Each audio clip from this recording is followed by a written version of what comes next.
कि पूछ बुढ़ाई खोई क्षमा अधर लघु रूप बहोरी जनक सुता के आगे ठाड़ भयो कर जोरी।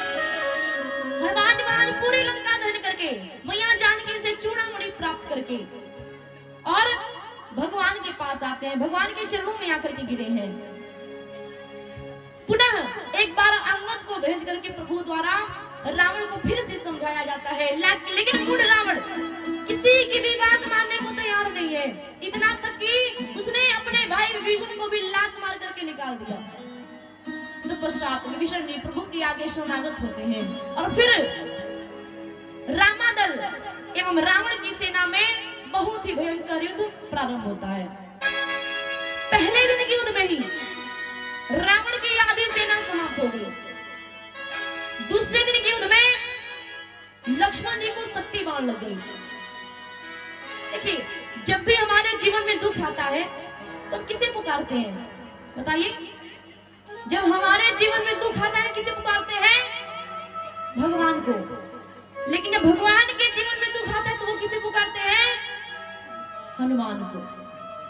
जब भगवान के जीवन में सबसे बड़ा संकट आया, लक्ष्मण जी को शक्ति बाण लग गई, भगवान ने सोचा मेरे सबसे बड़े संकट को कौन दूर करेगा। तभी उन्होंने हनुमान जी को बुलाया और जाकर कहा जाइए संजीवनी लेकर के आइए। हनुमान जी चले तो सूरज निकला हुआ था। आकाश में तो सूरज होता ही है, दिन कभी डूबता नहीं है। हमारी माँ हमें प्रतिदिन गोद में लेकर के पिता सूरज की ओर पीठ कर लेते हैं। अब माँ को दोष दे नहीं सकते तो फिर पिता को दोष देते हैं। हनुमान जी महाराज सूरज से कहते हैं, हे सूरज इतना याद रहे संकट सूर्य वनस्वर है। हनुमान जी कहते मैं आप ही के खानदान का काम करने जा रहा हूँ। हे सूरज इतना याद रहे संकट सूर्य वनस्वर है, लंका के निराहु द्वारा अघात दिनेश वनस्वर है। विनम्रता देखिए, अन्यथा क्षमा करना दिनकर। अंजनी तने से पाला है और बचपन से जान रहे हो तुम हनुमत कितना मतवाला है।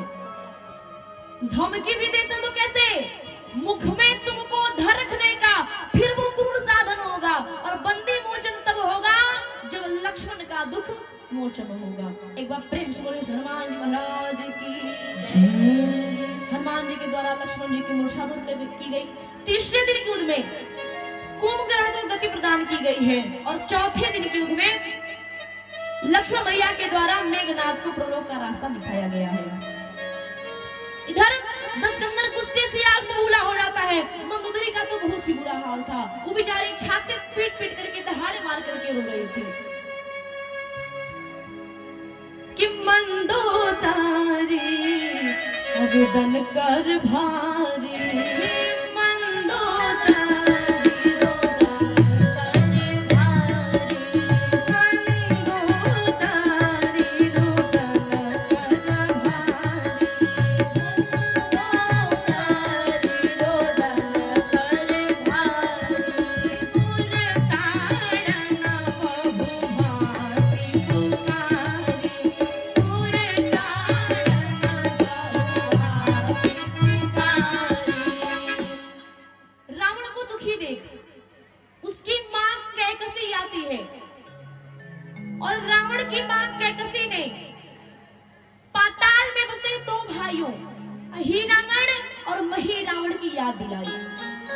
रावण को याद आया कि वे दोनों तो उसके बचपन के मित्र हैं। लंका का राजा रावण, राजा बनने की बात उनकी से सुध ही नहीं ली थी। रावण भले प्रकार से जानता है कि अहि रावण और मही रावण तंत्र मंत्र के महान ज्ञाता, जादू टोनों के धनी और मां कामाक्षी के परम भक्त हैं। रावण ने उन्हें बुलावा भेजा कि वे अपने छल बल से राम और लक्ष्मण का हरण कर लें।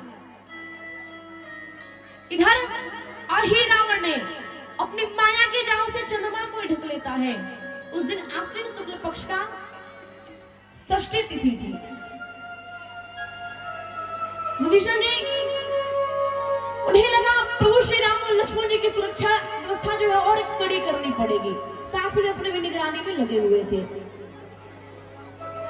विभीषण जी को लगा कि प्रभु श्री राम और लक्ष्मण जी सुरक्षा जिम्मा परमवीर हनुमान जी को सौंप दिया जाए तो ज्यादा अच्छा रहेगा। प्रभु श्री राम और लक्ष्मण जी की कुटिया लंका में सुमेरु पर्वत पर बनी हुई थी। हनुमान जी महाराज बहुत ही कड़ी सुरक्षा कर रहे थे। अही रावण और मही रावण कुटिया में प्रवेश करने के लिए गए, राम जी लक्ष्मण जी का हरण करने के लिए, लेकिन वे हनुमान जी के आगे नहीं टिक सके। वैसे में मही रावण एक चाल चली। मही रावण विभीषण जी का रूप धारण करके कुटिया में प्रवेश कर गया और दोनों